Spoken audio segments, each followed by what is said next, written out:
Welcome to this week's Weekly Whistle. I'm Chris Rastatter, NCAA Men's Basketball National Coordinator of Officials. This week's video will focus on the principle of verticality. Although verticality can apply to both offensive and defensive players, we will discuss verticality relative to the defense, specifically on a try for goal.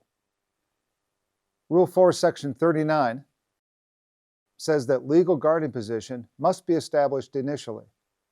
From there, the defender may rise or jump vertically, and that the hands and arms of the defender may be raised in his vertical plane while the defender is on the playing court or in the air. Now that we know the basics of verticality, let's look at some plays. First two plays are textbook examples of verticality. In both plays, the secondary defender establishes legal guarding position. The defender raises his arms and hands and jumps straight up within his vertical plane.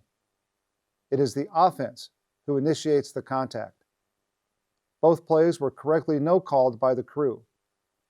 A rule of thumb to remember is the closer a defender is to the basket, the more likely he will be vertical. This next play occurs near the three-point arc. Shooter white 1 pump fakes defender black 11 into the air. From the replay, it is clear that black 11 does not jump vertically, but rather jumps toward white 1. When that happens, 11 is no longer legal, and it is he who is responsible for creating the contact. On this play, 11 is correctly called for a foul.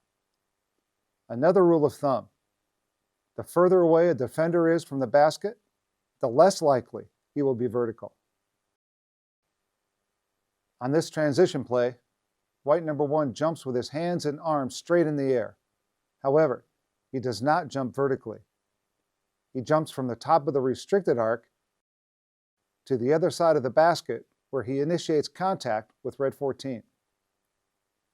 Officials refer to this as jumping from A to B.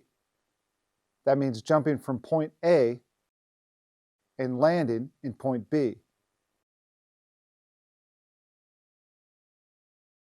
The replay from the end line gives us a definitive look at the play. Although 1 does get to the ball, he goes through 14's body to get there. On transition plays, it is very hard for a primary defender to first get to a spot on the floor and then jump vertically to defend the try. On this final play, red 7's pump fake gets white 21 off his feet. The replay angle shows white 21 does not jump vertically, but rather moves toward shooter red 7. And even though red 7 moves into the defender, 21 is not vertical and therefore is responsible for the contact. He is correctly called for a shooting foul. Note that it is the trail who has the best open look at the play and is the only official to blow the whistle. Well done by the crew.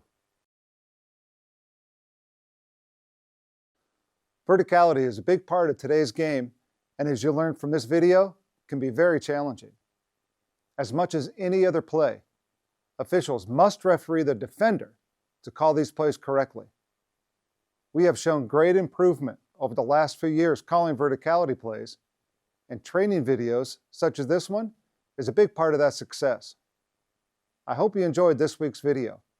Have a great week, and we'll see you on the next Weekly Whistle.